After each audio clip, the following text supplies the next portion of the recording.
welcome to the 267 podcast. I am here with director Mike. I don't like that title. Okay, what title do you want? Well, it is who I am, but I don't think it should be a title. Like director Mike. Co-host I don't like director Mike. Mike. Yeah. My Co-host? no, I think you're Apprentice. Just Mike? Mike, yeah, just Mike. I think the Youth director's worker. just a Youth worker name. Mike? Our latest intern, Michael. Come on, that. Youth I can get away worker? with more things. Youth worker Mike? Just Mike? It's just Mike. It's good. Okay. Just Mike. Just Mike, not just Mike. Just Mike. Okay. Hello and welcome to the 267 podcast. I'm here just with Mike. Just Mike. You know. You don't do the face as though it's some sort of. We couldn't get anyone else. So Yeah. Mike. It's like, Mike again. Okay, cut.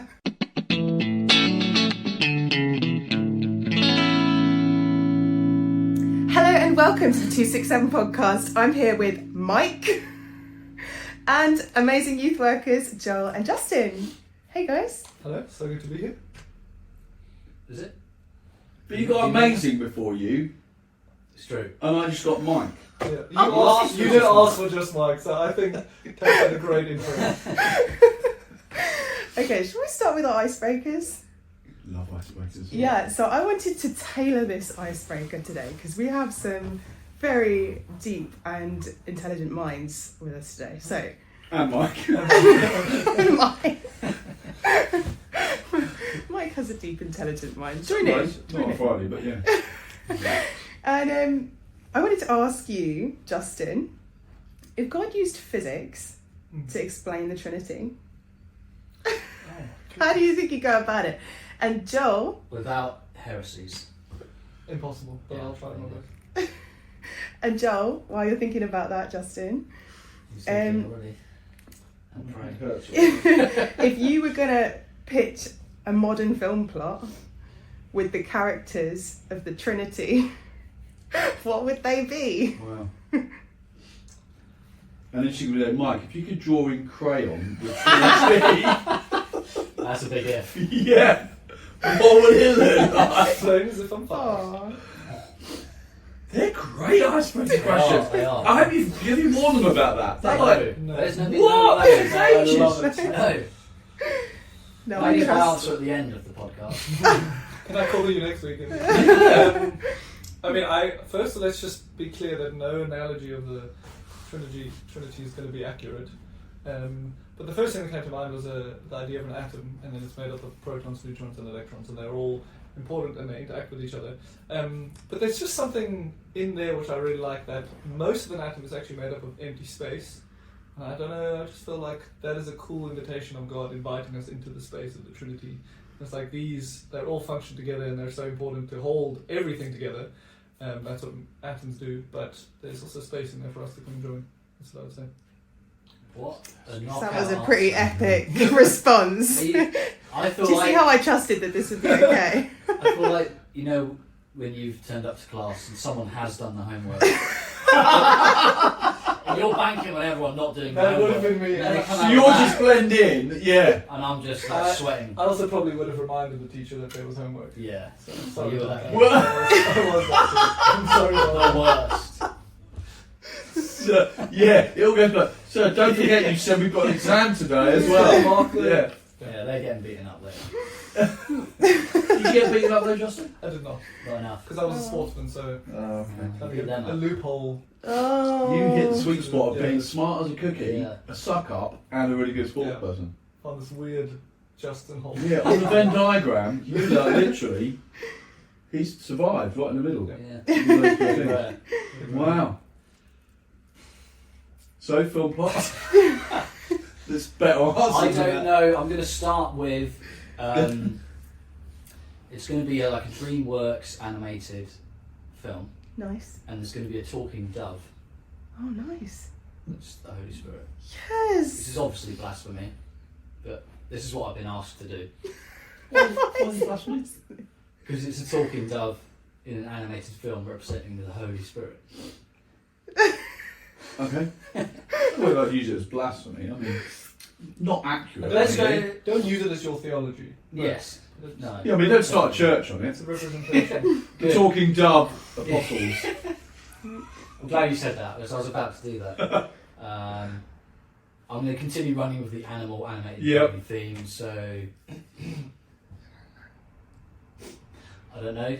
Maybe Jesus the Son being a dog character. What breed? I'm terrible with my breeds. Okay. Big? Small? Well, I'm assuming sort of Okay. seemingly simple because that's how Christ revealed himself. Like a golden Labrador. Yeah. Lovable. Like, yeah. Yeah. Not disgusting. No. Not like a pug.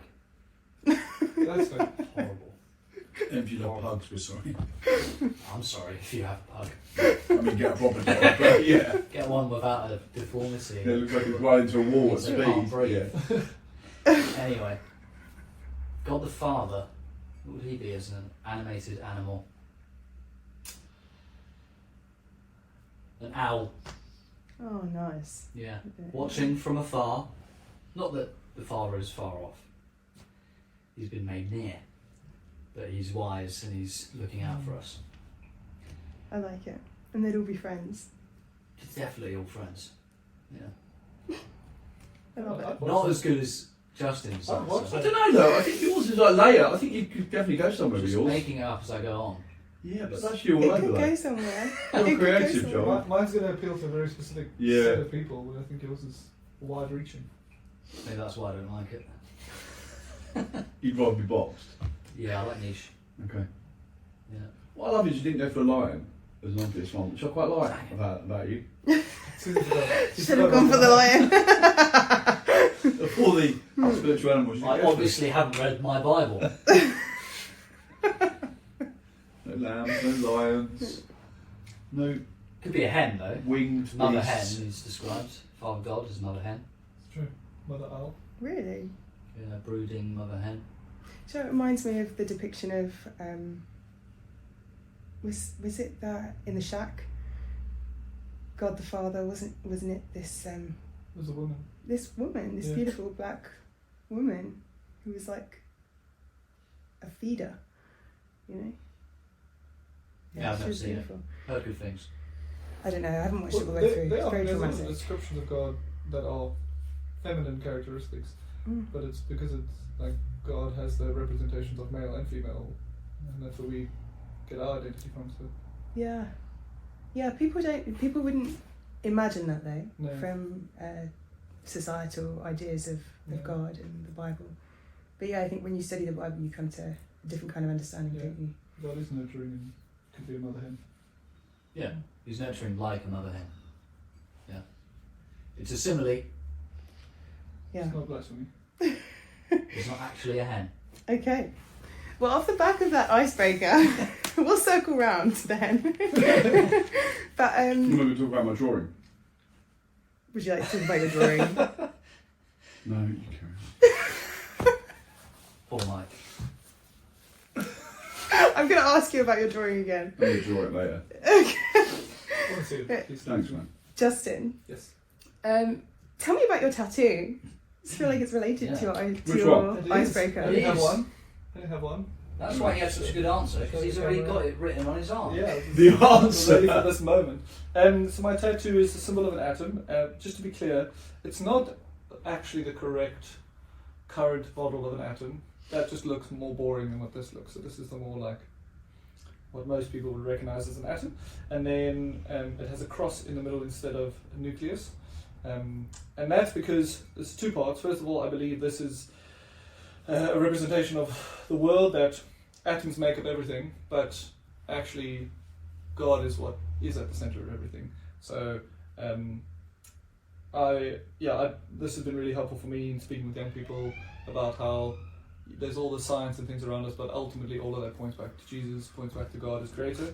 And then the other part of it is I studied physics and chemistry at university, and I was studying with a lot of people who felt God and science were very separate things. But for me, I really found as I learned more, I was just drawn closer to God, and I was more amazed by who He is and what He's done, and how much care He's taken in creating things. So it's a bit of my testimony as well. And then there's 3 electrons, which is Trinity maybe, open for Yeah. interpretation. Well thought out. Hen, owl, dog. That's great. Yeah, I've got my tattoo. And our dog. Big back tattoo. Yeah, because you're a physics teacher Yes. and a maths teacher. And I wanted to ask you about that actually, because you'd mentioned when I spoke to you that you are obviously from South Africa, and you moved when you were 25. Correct. Okay, so most of the youth work that you have done has been in the context of South Africa. Yep.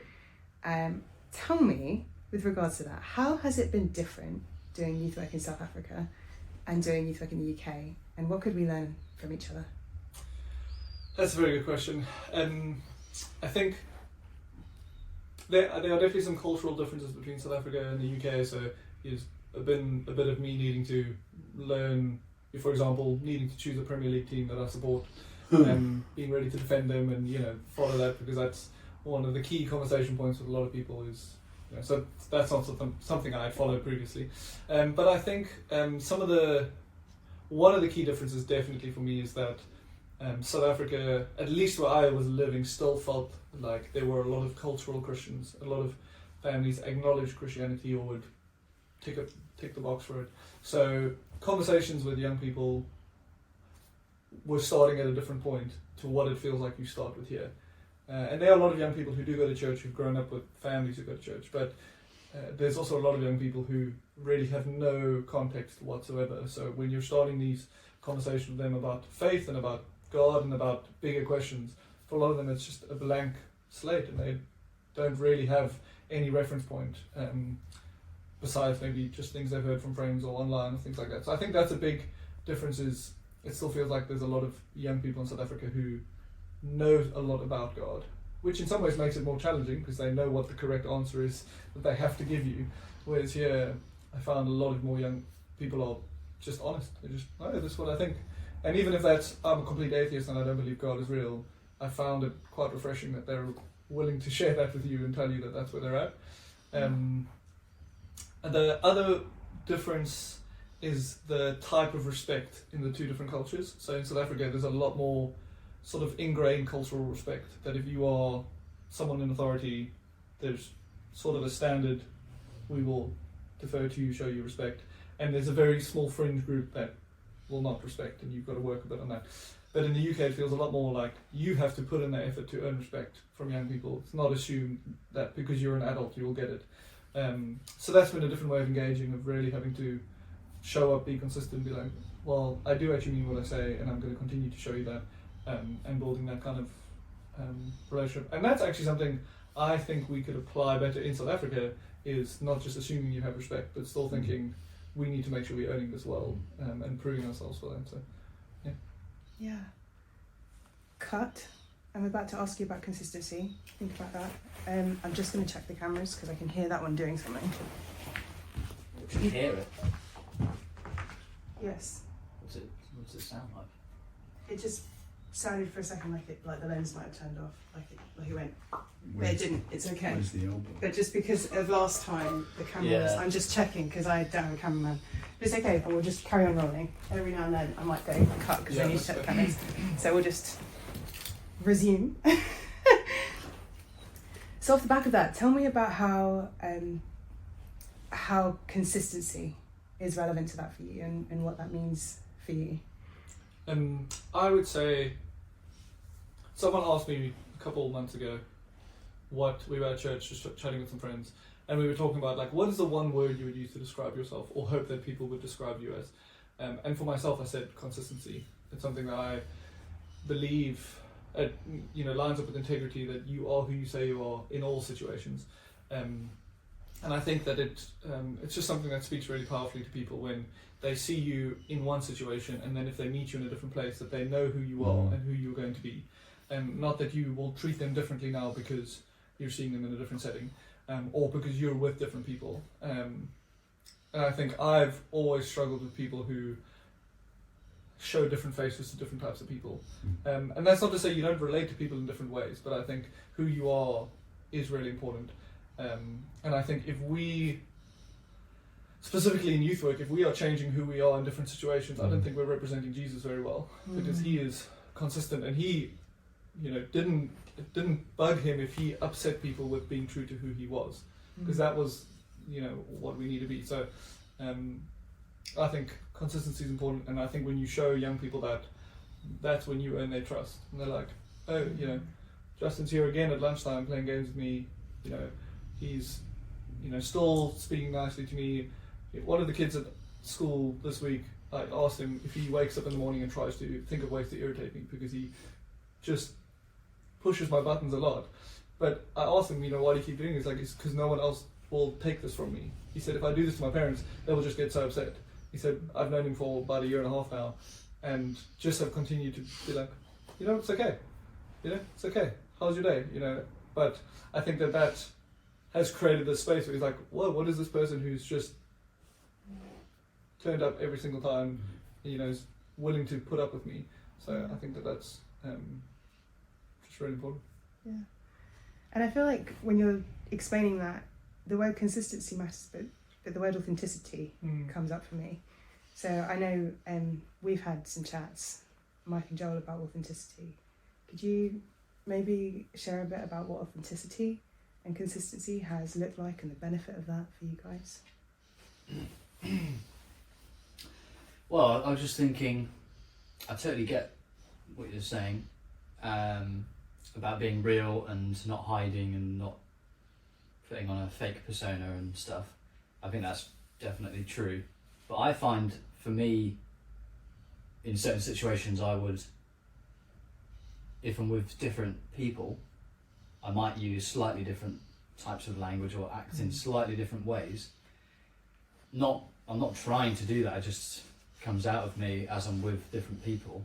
And I think, I did think about that myself. I thought, am I just sort of being fake, or how do I know what my true self is? So maybe the true self is, like, my character, what's important is not really like sort of the type of language that I use. It's or the style of language, it's more how I treat people. So if I'm treating people the same, they all have the same intrinsic worth, they all bear the image of God, then that's the important thing. So I think there is an element of, I think it's just being aware of what kind of language or what kind of culture certain people enjoy, and if you're okay also enjoying that culture, then I don't think that necessarily means you're sort of being fake, you know what I mean? Does that make sense? Yeah, I agree with that.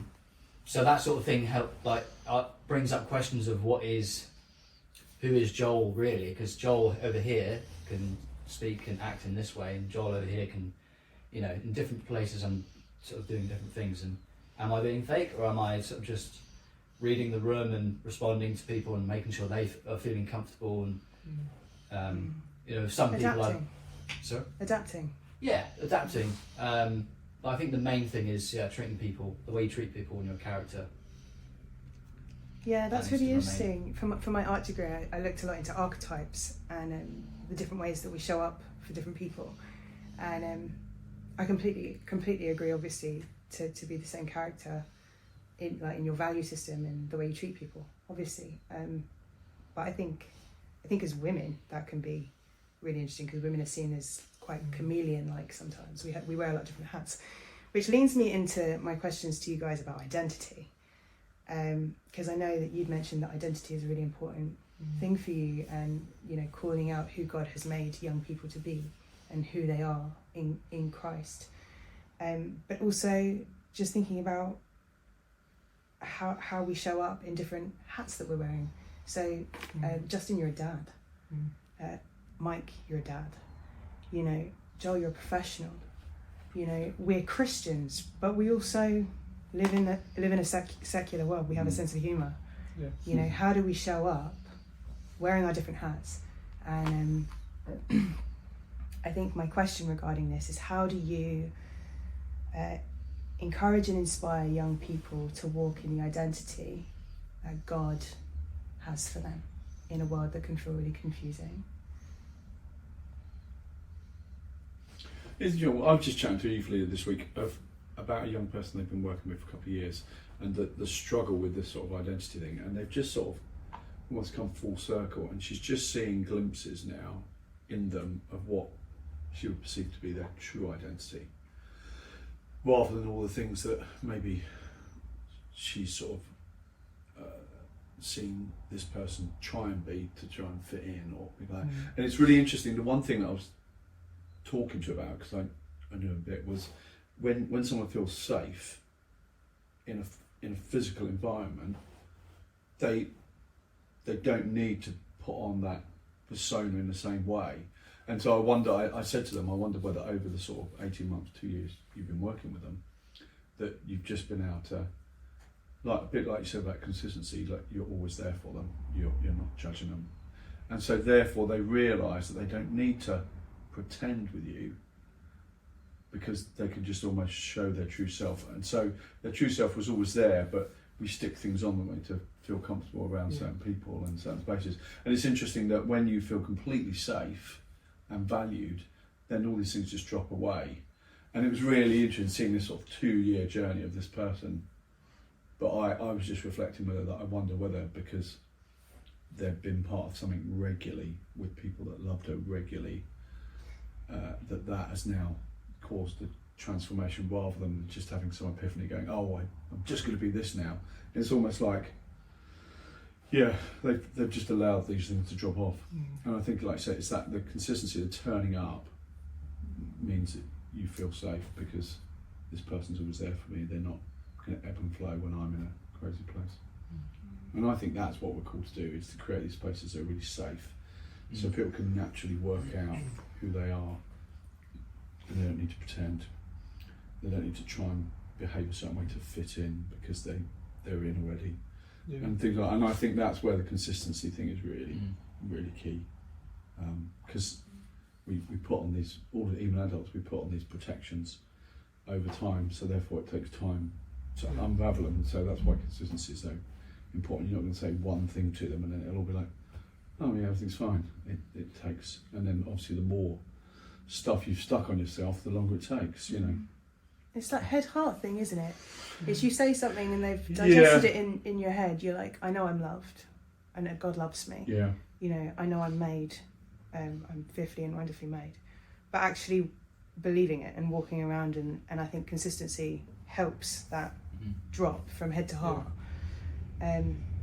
You guys were sharing about your youth contexts. You know, how does that safe environment look for you? And what do you think is the impact of digital media on young people? And how does that safe environment benefit them when they navigate that digital landscape? I would say, I mean, for me growing up, sort of grew up with the turning of all this social media culture. Thankfully, kind of didn't grow up in the full extent of it that we have now, but already without that you have there's so much noise and chaos all around you when you're growing up, and so this whole theme of identity is really important to ground you in something. And that's why I think what you're saying about being consistent, showing up, remaining, you know, being the same person provides a sense of stability and dependability. So I think when you're growing up, you can't really think as you do an adult.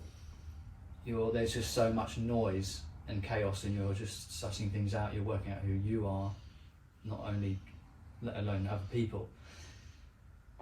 So having these places that are stable, are reliable, you know that they exist, and you know that there's a club that meets at this time, in this place, of these people, and they're always nice, and they're always ready to listen to my problems, or whatever.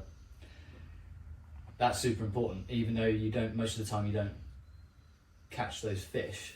And maybe they just haven't thought about it, or they haven't plucked up the courage to go and share or whatever, but just making sure the option is always there is the important thing, so that when they do finally think, okay, yeah, I'm gonna go to that event, I'm gonna do this, I'm gonna talk to that person, that's when you realise how important it is being reliable and consistent. And do you know what, off the back of that, I'm so grateful to you, Joel, actually, because Step went into the school that my daughter's in, and my daughter recognised Joel and asked him about if he was going to come to Connect Group, and it's just role modelled my Connect Group, and just having people consistently show up. And just being honestly just so fruitfully dripping with gifts of the Holy Spirit and just the fruit of the Holy Spirit. I see that in you, Joel, and just being around my daughter like that is just phenomenal role modelling, you know, just her having that in her house. So I'm so grateful for that. It's an honour. I think I actually kind of love doing the step up days more than the others. Yeah. A few people said Don't that. tell Step that. That's I the think they know transition that. I think a days. few people sign up for it because they're so powerful. So It's rewarding. just such an incredible day. Like, they're already excited.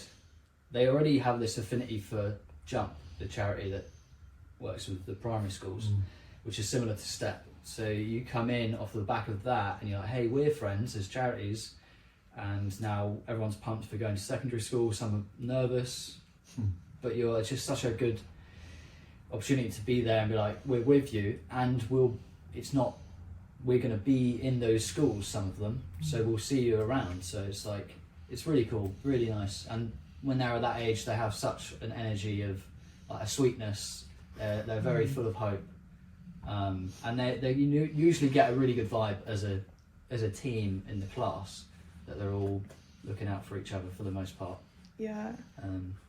Yeah, it is an honour to do that. Yeah, it's so important, and I didn't realise how important it was until my daughter got to this age. And I've always loved change. I've never really been anxious about change.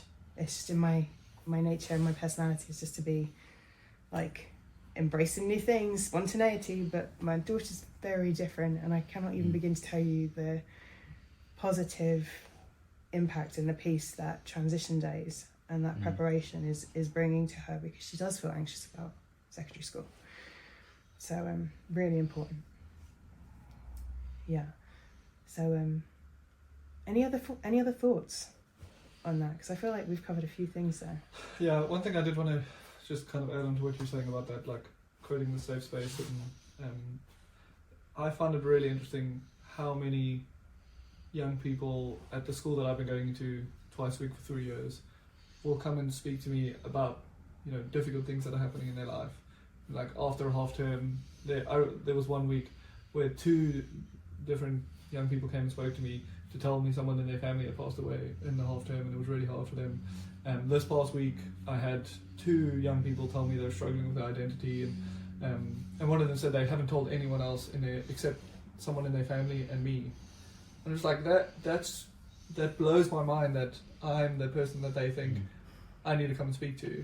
And it's just about the consistency, and they're like, this is someone who will be nice to me and will listen to me, and you know, and I've known them for 1.5 years and they've never told me anything serious. But when they do have something, they're like, okay, this person has shown me that I can be there. And it's those moments that you're like, yeah, okay, maybe this is not a big youth group event, maybe this is not, but like for this young person, this is a pivotal moment, and I get to be here with them and share that. So I think that's something that continues to encourage me when I'm like, oh, I've got to go back to the school again today. Yeah. Well, today maybe nothing's going to happen, but maybe 6 months from now, it's going to be a big moment for someone. Were there any moments before that with those young people that you felt really bonded you, that like, you know, maybe barbecue? I know you had a barbecue yesterday. Was it good? It was very good, yes. It was good. Barbecue or Maybe braai? It was a like, braai. Yeah, It was a braai, yeah. come on. I found out the difference. What is it? It's basically the meat. Yeah, It's just If you put a Yeah. burger or sausage on, it's barbecue. yeah, Yeah. you Or got proper chicken. meat. And this is like an occasion that you know, bring people together for a braai. yeah. It's got to be like steak or ribs. All I know is that braai is better Yeah. because It nicer food. It is better. And It's it's not not, for vegetarians, and it's but not yeah. on gas. No, don't do it on gas. It's on Yeah, charcoal or coals. wood. Oh. I feel I ought to have known better than to ask then about a barbecue. Sorry about that. We're back. I'm getting hungry now. Yeah, any moments that kind of you feel bonded you and kind of, I know it's that consistency, but in that consistency, that's where you kind of provide moments and space Yeah. to really bond with young people, you know. Is there any kind of moments that you can think of? I think there's definitely those, a few when, you know, after half term, you see them, you're like, oh, how was your trip to this place? And they're like, oh, you remembered I was going there on holiday with my family? Or, you know, how did your exam go? Or one of the girls specifically loves drawing. So I'll be like, hey, have you got any new drawings that you've done this week? You know, and those kind of like, and then it starts to become, I'll arrive and be like, look at this thing that I've now done. And I think that, those kind of, when you're not just there, but you're as a person, present. you're present with them, Yeah. and you're interested in. I think that's been really good. Or one of the things I love is young people will at some point ask, they're like, "So what are you doing here at the school?" And I'm like, "Well, I'm just here to hang out with you guys." And they're like, "Well, what do you mean? Like, are you a teacher?" I'm like, "No, I'm a volunteer, and I'm just here to get to know you guys." So I think there's those kind of things, and then as you get to have more and more fun with them, and in those moments of fun, ask them, "Hey, how are you doing? How's it going with your family?" Or and they start to be like, "Well, actually, I was fine with my mom today." You're like, thank you for opening up a bit, which is cool. That is really cool. And you are all men in this youth and children's landscape, right? Yeah. Can you tell me about what that's been like? I was listening to something on Youthscape recently talking about how there can be a bit of a stigma towards men wanting to work with youth and children, and I want to know if you've ever felt that. I don't think I have, but I'm not very perceptive. I don't think that's true at all. I don't think that's true either. I thought you'd say I'm not very manly. Well, that was also true. Yeah. Not true either. No, I don't feel. I mean, every now and then I realise I'm the only man here. We could do some more, Yeah. but Yeah, usually I don't really think about it. I think I've often had comments from people where they're like, "I'm so glad that you're a male role model, for my child," which I agree. You look around, you're like, "Oh well, I guess there aren't many of those around." So I would say I've experienced more of the surprise that I'm doing it, but not apprehension about it. More like, "I'm glad you're doing this. Like this is helpful that we have some people doing it," which is Yeah. I don't. It's weird because I haven't done it for a bit longer.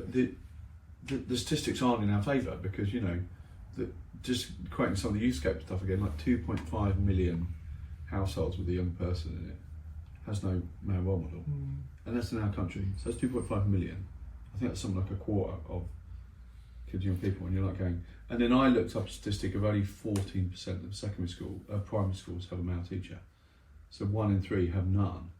And so when you start compounding these stats together, and that's obviously nothing against women, because I can list off the female teachers and the female, that's not what we're talking about. We're just talking about actually when we've looked at the gaps of work with young men and the challenges they face, one of the factors of that is their journey when they start school is there's not enough men in it. So I think I'm similar to Justin, when you get this "I'm so glad you're here" idea quite a lot, and you sit there and think, well, surely there's 50% of male and female in every environment, because your brain just goes, that's what, because the statistics are, well, there's 50% of everyone.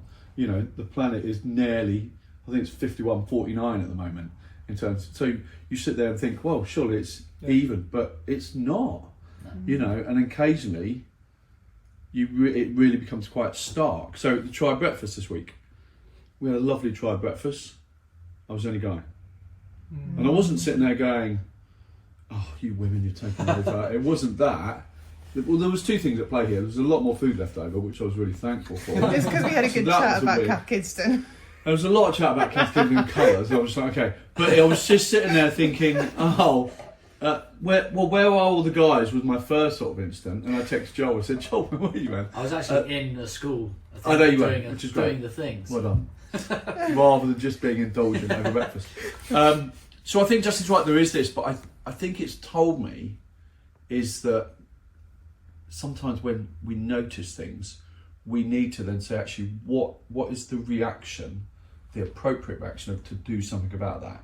And it isn't to take women out of any roles at all. It's to say, actually, how do you have conversations with guys that enables them to have a wholeness about themselves? So me as a dad, guys that are grandfathers, anything like guys that have just become dads, they haven't got a teenager yet, but they've got a child, and then have those conversations with them. Do you have any idea that you being in the world of youth ministry is significant because of the gaps. And I think that's what I've noticed more lately. But sometimes it just becomes much more stark when, you know, you turn up for breakfast and there's no guys there. But I'm like, oh, okay. When we're actually, I think in youth ministry across the area, we're quite, I think it's fairly even, but in other areas it's not at all even. So what would you guys say to men that may be really good at this, may even be able to do this, but it either hasn't occurred to them because they don't understand the value that they could bring, or perhaps they feel trepidatious about it because of a perceived stigma? What would you say to them? Well, if they're worried about stigma, I tell them to don't pay attention to that. I mean, I've not experienced that stigma, but I think I need to just be more intentional and approach more people, guys that I'm connected to, and be like, have you considered this? Because it's really good. And the more of us that are doing it, then, you know, there's less pressure on the few if we spread it out. And if you just, you know, just pick a small amount think of how much time you can give, and pick like one thing, one ministry or one school or whatever it is, because you don't want to be, you need to be there enough to build up that reliability. Yeah. Otherwise it's not as fruitful. But just do what you can.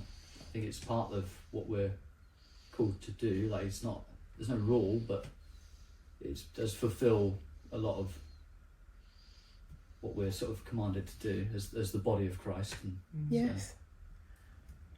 Yeah, totally. I wouldn't want to guilt them too much, but maybe a little bit. Yeah. There's a right amount of guilt to be had. Yeah. And I think, even part of what you're saying, like asking, hey, have you thought about this? Because it's probably a lot of expectation, you know, good or bad or wherever it comes from, that, you know, you're going to go into the workplace and you're going to go get a career, you know, and just even comments that I've had as a youth worker, especially from young people, but from parents as well, and it just seems like they don't think it's a real job what you're doing.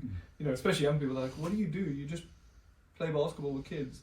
Like, yeah, that's all I do the whole entire day. And just, you know, helping people to understand that, you know, there's a lot that goes into it, but also there's so much value in what you're able to put forward. So I think there's a lot of misunderstanding of what it means to be a youth worker, what it means to be a mentor, you know, even if you're not doing it as a job, or, you know, but just being a meet-up once a term with someone, but they just know you're someone who's speaking into their lives. I think those kind of things, people might not even be aware that they can do it. You're like, well, yeah, you're someone who God has given gifts and you can speak into someone's life. It's an iceberg ministry. You know, the bit you see is not the whole thing. And I think, you know, it was just after fuel last week, Zach was chatting with some of the young people, and we didn't have the van because it was a warm day and we had Kirsty's car that had aircon. So we had all the kit shot in the back of the car, and they were like, oh, where's the van? And then this conversation came, and it was like, is that your dad's job? Of like doing two sets. And there was this sort of confusion of like, you know, well, that's his actual job. And I think there is this part of, because bear with me for a minute, I asked Zach to ask his history teacher, he's got really good, loves history, really good history, why are most wars started by men? Because I was just curious about what guys are like, particularly. And without didn't miss a beat, she just said ego. Wow. And I just thought, well, that's really interesting. So we know, I'm not trying to say men don't need to be wired as men are, but she said without batting an eyelid, ego. And then when I was reading about the school teacher statistic, is that most men are driven to succeed and win and quest and make money. And so when you come in what we're talking about, which is a job where you don't do it for the money, you're interested in the one, it's often unseen, it involves empathy and people. You realise that you don't want to ever say, oh, only women can do it, but you say, actually, how do you help a guy say that the power that is, because we know when you talk to the male teachers and the kids that have them, the power of the male teacher is, you know, it's exponential. You know, Zach remembers very clear the one male teacher in his primary school, Mr. Edwards. So so good on, so it lists off specifically what it's about. Yeah. So you realise that actually, if you can help them choose just to think a bit differently, so not like the world, so you don't need to be driven by your ego, Yeah. you don't need to win and be the best, you just need to pour yourself into people consistently. I wonder whether that's the conversation that can't happen from the front, but if any of us are mentoring a guy and they're like saying, yeah, I'm thinking about teaching, we can just go, or I'm thinking about youth work, you can just go, let me tell you why it's so important that you do it. And then you can say, there's these bits of stuff, but then there's also these lives that you'll make a difference to. And it won't make a load of money, you won't get any headlines from it, but you'll have a kid whose life will be exceptionally better because of it. And I think that's what we need to work out when we meet people that are like going, oh, I'm not sure it's for me. It's for everyone. Nearly every youth work skill can be taught. Yeah. It's a bit of heart and a bit of passion and a bit of service. They're the sort of things that are slightly more intrinsically wired. So you do need a certain type of person there. But in terms of skill sets, you know. But there's every type of young person, and every type of young person needs every type of adult person to look up to, you know. If you are logical, and like my husband, bless his heart, is not particularly like compassionate the way I am, but he is so he's logical and he's playful. Yeah. You know, if I'm in a room with young people, I'm there for the emotional investment and for the perceptiveness, but I'm not going to bring the kind of fun and joy and like play as seamlessly as James would, just because he'll like pick up a deck of cards and he'll just start doing a thing and people will just gravitate towards him. Like he'll just start to play, and I love that about men. Like if I meet up with a woman, I sit across the table from her and I have a good conversation. And don't get me wrong, you guys are all extremely emotionally intelligent, and I'm sure that you do that a lot. But just from my observations and the kind of men that I'm around, these kinds of men who don't necessarily do that easily, but they do go and they get their needs met, like being themselves and doing their lives. Those people need to be in youth work too, right? Because young people are going to be like that. I think that's your key point. I think sometimes we think I've got to be like Justin because all the kids love Justin, and Justin will tell you this, and this is the reality check you have as a youth leader. There are some kids that don't like us, or won't connect with us because we're like we are. You know, they're not sporty, or they're like it's just too much. Some people. No, too much. Whereas we grew up in a church, because Tash was in my youth group. There was an older youth leader called Jack. He was like 300 years old when I first met him. He was, you know, God bless his soul, one of the dullest people to speak to. But there were some kids that didn't like the big and would do knot tying and origami.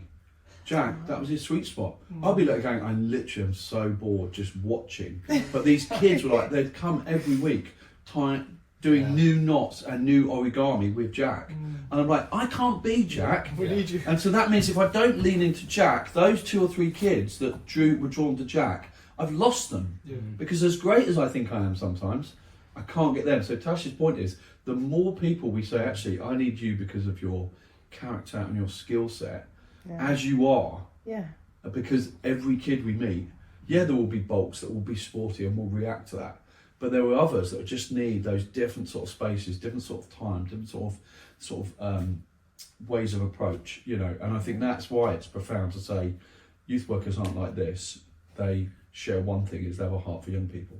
There isn't a youth worker needs to look like this, and that's what we can really help get away from. I think that's really helpful sharing that story, because I think there is a sort of poster image of a youth worker who is hyper extroverted, very sporty, very aware of cultural affairs and the current memes, whatever. Like I'm already feeling, 5 years ago I already felt disconnected from that. So, but knowing that that's not needed, in fact, you kind of need the other people, like all these different types of people.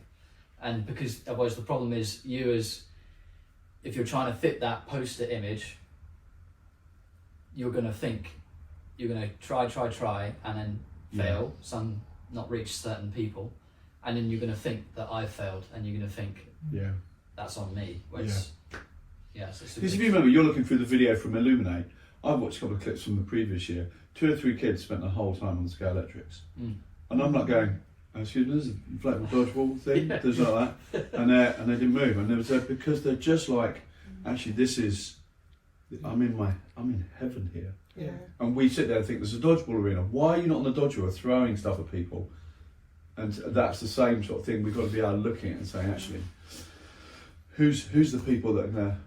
But and then the flip side of the thing as well is how do we as leaders sometimes sacrifice? Justin wants to play basketball, but there's a kid that he's bonded with. He's got to sit and do scale electrics, even though he hates it. I don't think that's something you say I'm going to plan that, but there might be a kid that he's been working with that goes, actually, Justin, I'm really tired up to exams today. Can we just sit and do, cards or something like that? And Justin can hear the basketball going on behind him, and he's like twitching.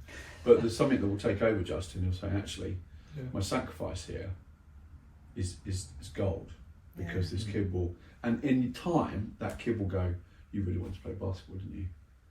And there'll be a time where Justin will go, yeah, of course I did, but actually it's more important. And that is like, that's the life-changing stuff we're talking about. I'm getting emotional thinking about it. That is, remember back to my youth leader, of the sacrifice of knowing what she could be doing with her time, rather than what she had to do with me, because I was a pain. She sacrificed, and I think that's the difference. You want people to say, actually, I'm just going to pause on what I'd love to do, which is chuck a ball. I know Justin loves basketball and sport, but I also know that Justin loves people.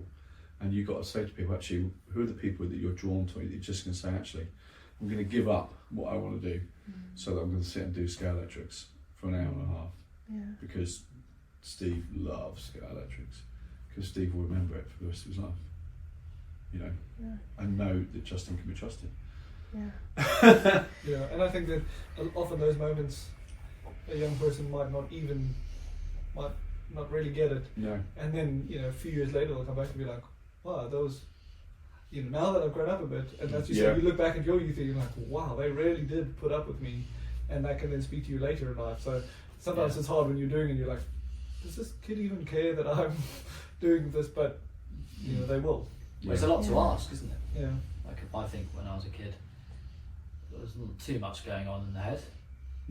So it's quite a lot to ask for them to like respond as we are thinking they might respond as an adult. They're just trying to get through the day and then have some fun and not think too deeply about things. And you're wired into the whole, I'm only going to do things I want to do. Yeah. So the fact that an adult would not operate the same way. But now they have that human embodied gospel message ingrained into their memory, which cannot be erased very easily. So that's there forever.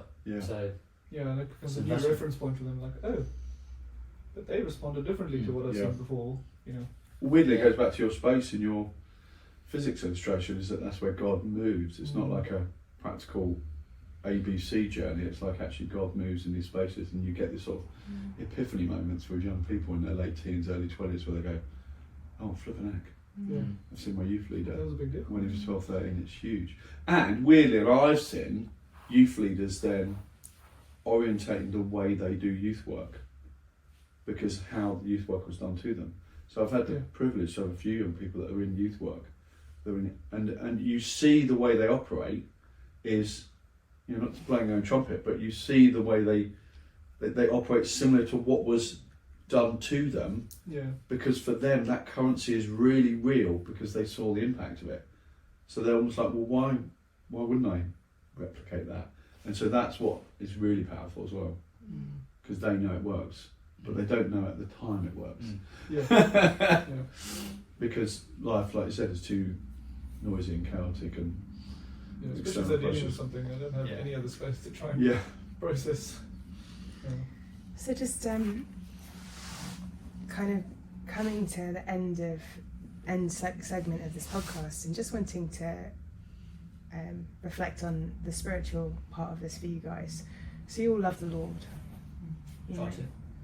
Yeah, and this grounds and shapes and motivates the way we move in the world, right? So how do you stay connected to that throughout your youth work? And how do you feel that God is pressing upon you and moving you to show up for these young people? Well, I was going to say that part of it comes from the youth leader I had growing up, and just how he was always available, you know, like, hey, message me anytime if you need me. And there were sometimes I messaged him at inconvenient moments. And he was like, yeah, I'll be there. And I just knew what that meant to me, so I've, you know, tried to do that same for other young people.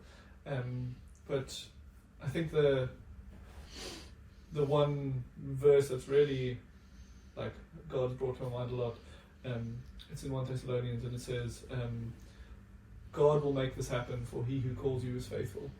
And I think that that's just been like, when things are hard and complicated and young people are frustrating and all these things, I just, you know, take a step back and be like, okay, I'm not doing this because I can make anything happen. Like, I'm doing this because I believe this is what God has called me to do. Yeah. And he's going to make this happen. So the best way for me to do this well is to go back to God, you know, and I need to. And I was at a conference about 2.5 years ago, and someone was speaking, and just the thing I got out of that message was basically the best way for me to live any role in my life, any of those hats you were talking about, anything I have to do, the best possible way for me to do that is to be close to Jesus. Yeah. The best way to be a youth worker is to be close to Jesus. The best way to be a husband, the best way to be a father, whatever it is I'm doing, the best way to be an employee is to be close to Jesus. Like, that is always your starting point. Which can be hard when you're caught up in the busyness, but that's like, okay, what's going to help me best? Okay, well, let me start with Jesus. And then we can see what he wants me to do after that. Yeah, I would say. Amen. He's had some really good answers today, hasn't he? He's showing us up, really. Showing us up. He'd be the one that will be getting the letter from the head teacher saying, you got the star. Are you guys not even going to comment now? I mean, I would say, It's not a competition, this one saying. if it is, I've lost. You don't know that. Let's hope it isn't. I might be impacted by what you're saying. Might be. I always am. Just in a bad way. You know that's not true. I'd say, if I've understood the question correctly, which is a big if, when I'm having bad days, I have a tendency to sort of self-implode, focus on myself, feel bad, look to other things for comfort, which then makes me feel guilty, and you know, so it's this inward cycle of despair. But Is that the name of your autobiography? yes, Inward cycle of despair. yeah, signed copies. But having the opportunity, being given a responsibility to be a part of a youth work ministry and stuff like that, sort of when you're, because I'm freelancing, so I'm self-employed, so if I'm not operating well, then it's a big risk, because I don't have an employer, I'm not forced to go to a place to show up and be professional. I'm working from home, so it's very dangerous. So, but having the ability to go in and do stuff with schools, with fellow Christians, forces me to commit to something, and it gets me out of the house, out of my clouded headspace, and I'm serving. I'm no longer thinking about myself, I'm thinking about other people.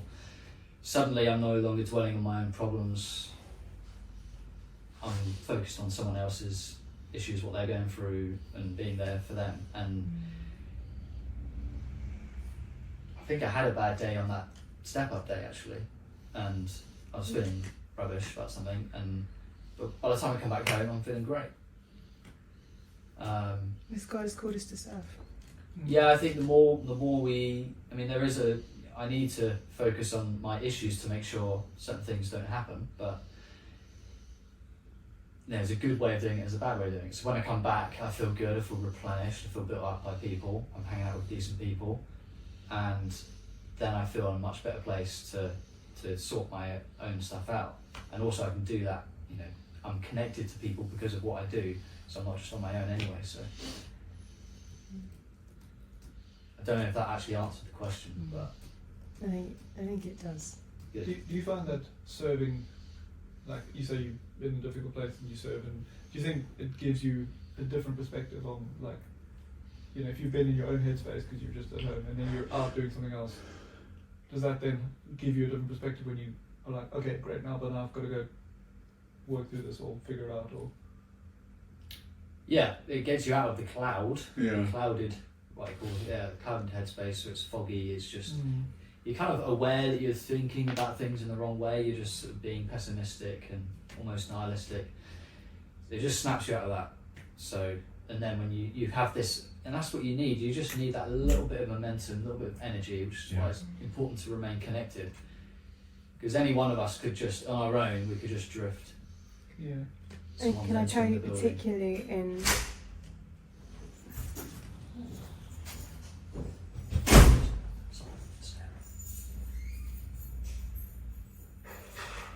You know what? She comes out. no, I was waiting for that. She goes to the toilet. So I think, particularly in relation to that, that's so important that you can bring that experience to a situation with young people, because I find that loads of young people get into this isolated, self-imploding space, especially in the digital world. Yeah.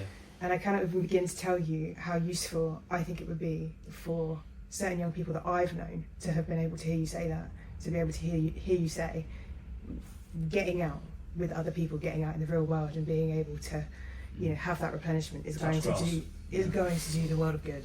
Yeah, exactly. But all the more reason to have a diverse array of youth workers Yeah. in ministry. Yeah. Yeah. So, Very grateful for STEP and 267 and all the breakfasts and stuff. I always champion that. That's me. Yeah. It's worth. they are lifelines, I think. There are lifelines, certainly. Yeah. I think it's probably what we do. Yeah. Well, thank you all for joining us today and on this wonderful Friday at the 267 podcast. Thanks for having us. It's been great, thank you. Yeah. Until next time, thank you to all of our viewers and listeners. See you next time. Bye.